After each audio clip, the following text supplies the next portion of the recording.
Are we now certain that XRP is fighting price manipulation after an unexpected price drop that saw it tumble by more than 7% below 60 cents in less than an hour?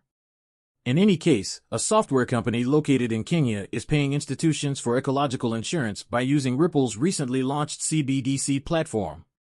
Does the Flare network have the necessary capabilities to unleash the $800 billion worth of XRP and other cryptocurrency assets? Lastly, based on the SEC's use of extremely wide and risky terminology when addressing XRP or any other token, will the agency try to classify Bitcoin, the biggest cryptocurrency in the world according to market capitalization, as a security? While providing an update to a previous analysis, the analyst brought attention to this price drop.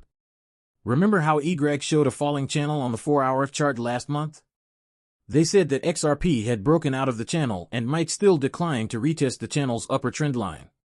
He believes that this decline will be constructive and lead to the possible establishment of an inverse head and shoulders configuration. For those who are unaware, an inverse head and shoulders pattern usually indicates a downtrend reversal and a change in momentum from bearish to bullish. Since November 24th, XRP has been keeping an eye on the possible emergence of this pattern. By December 3rd, the anticipated decline had occurred. However, XRP did not decisively retest the falling channel's upper trend line, having resisted admirably at the 59 cents level.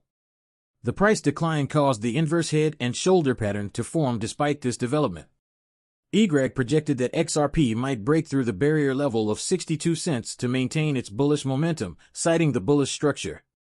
The analyst had 70 cents and 73 cents as goals.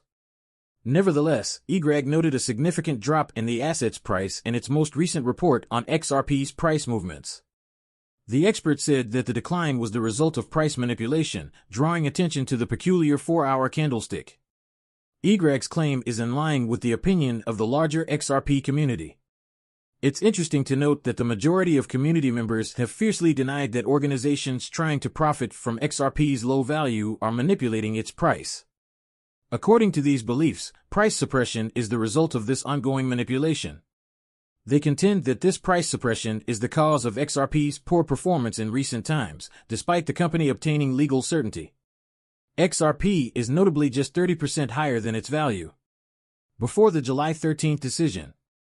Additionally, the cryptocurrency has not been able to profit from the current market upswing that has seen Bitcoin recover $44,000. It's a worrying fact that XRP is still below 65 cents, even with the recent uptick. Although the majority of XRP community members have written these hypotheses off as baseless, XRP's latest disclosure gives them more credence. Interestingly, yesterday's extraordinary price dip caused XRP to drop 7.5% in just 1 hour, from 63 cents to 59 cents. The asset finally fell below 60 cents while attempting to recover the 64 cents zone. To get back above 60 cents and head toward 64 cents, XRP had to start battling its way upward. In the end, it took back the 63 cents range, but saw immediate resistance. The item is now struggling to sit comfortably above 62 cents, trading at 61 cents at the moment amidst a 0.27% decline. Please remember to click the notification bell and subscribe to our channel to be the first to learn more about the most recent developments on XRP. Kennedy Ng'ang'e, the CEO and founder of a technology company situated in Nairobi, was interviewed by Stephen Dickens, host of the Futurum Group podcast, in a recent edition. XRP. In a current installment of the Futurum, the founder and CEO of a technological company situated in Nairobi, Kennedy Ng'ang'e, was interviewed by host Stephen Dickens for the group podcasts. The business owned by Ng'ang'e is an expert in supplying blockchain with ecological data, and it has presented its blockchain oracle service. Connect Blockbeamer to Ripple's 2023 CBDC Innovate Challenge. Ng'ang'e clarified during the interview that their business specializes in putting ecological data on the blockchain. By doing this, it provides the blockchain with environmental data. The information includes details that are essential for applications such as climate insurance, such as rainfall levels, wildfire incidences, and vegetation coverage. To power parametric insurance, the company's solution seeks to access the ecological data kept on the blockchain. Ng'ang'e emphasized that the application is intended for institutional users, such as banks, insurance companies, microfinance institutions, and microinsurance providers. An essential factor in opening up this blockchain-based solution to historically risk-averse organizations is the Ripple CBDC platform. Remember that Ripple made its CBDC platform available to financial institutions and governments so they could produce their virtual currencies in May? The platform has drawn interest from several private financial organizations and central banks since its launch. According to research, the platform has the potential to benefit up to 30 countries, with certain countries, like Palau, already making use of it. The advantages are further shown by the most recent interview with Ng. The conversation emphasized the critical role that CBDCs play in aiding environmental and humanitarian initiatives. The facets system, which is expected to provide smart contract functionality to non-smart contract cryptocurrency projects like XRP, has the potential to unlock the value of $800 billion in crypto assets, according to a recent tweet from Flare Network. Moreover, Flare Network revealed in a recent tweet that the facets system, which would enable smart contract capabilities for cryptocurrency projects without smart contracts like XRP, has the potential to unlock the value of $800 billion in crypto assets. The Flare Network team demonstrated that the entire value of public blockchain assets had reached an astounding $1 trillion in the video that accompanied the tweet. It was countered, though, that tokens from blockchains unable to enable smart contracts made up more than 70% of the value. Meanwhile, decentralized applications, dApps, require the capabilities of smart contracts. To address the mentioned shortcoming, Flare Labs introduces the facets system. It is important to note that the facets technology makes non-smart contract tokens usable in dApps, such as XRP, Bitcoin, and Dogecoin.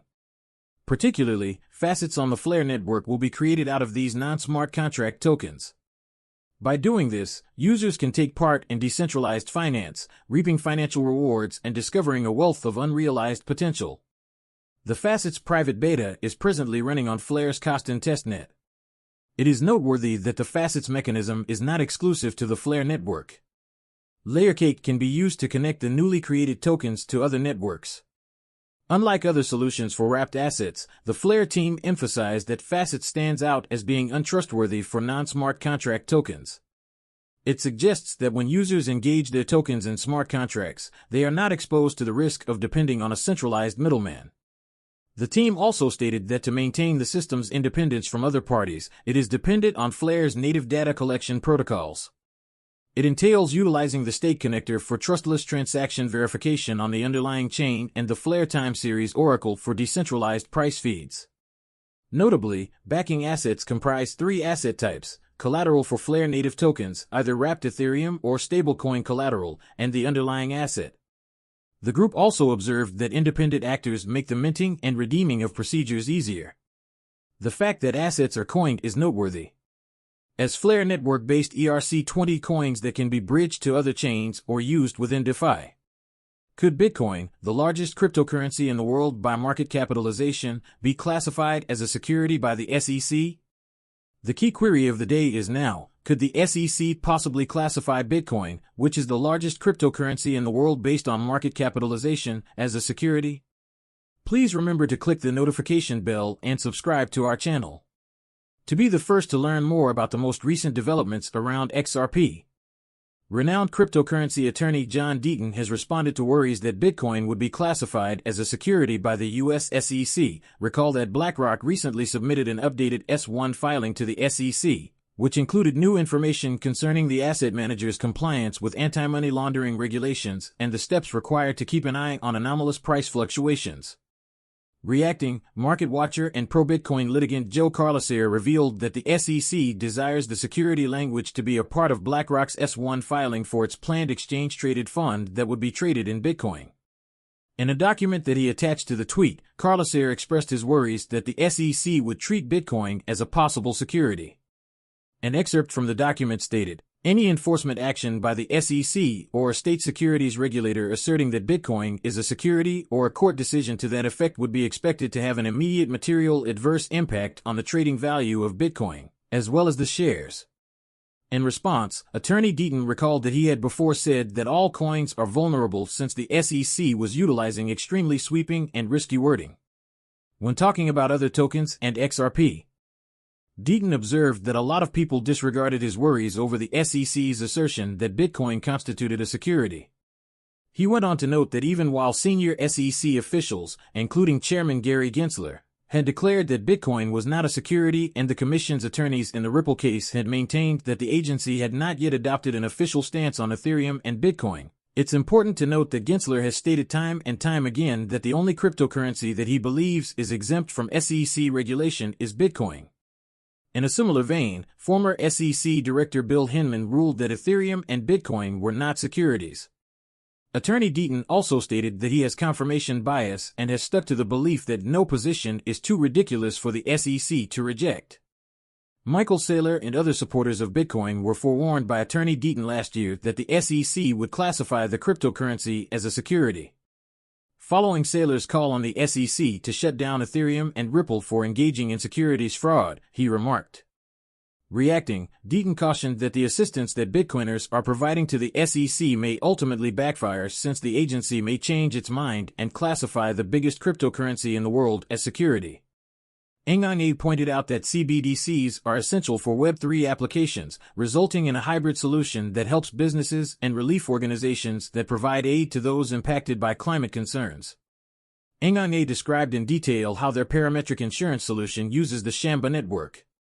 Leading ecological data source Shamba Oracle collects data from satellites run by organizations like NASA and the European Space Agency.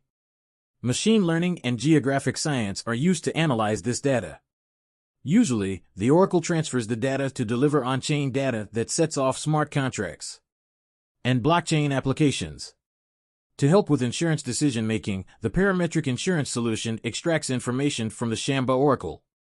It recognizes climate hazards, such as droughts, and sets off smart contracts to release the assets held in the CBDC. By combining CBDCs with regional digital payment services, this strategy enables effective payments to impacted individuals and promotes greater accessibility. Ngane revealed that to facilitate payments in local currencies, they have also included an off-ramp facility.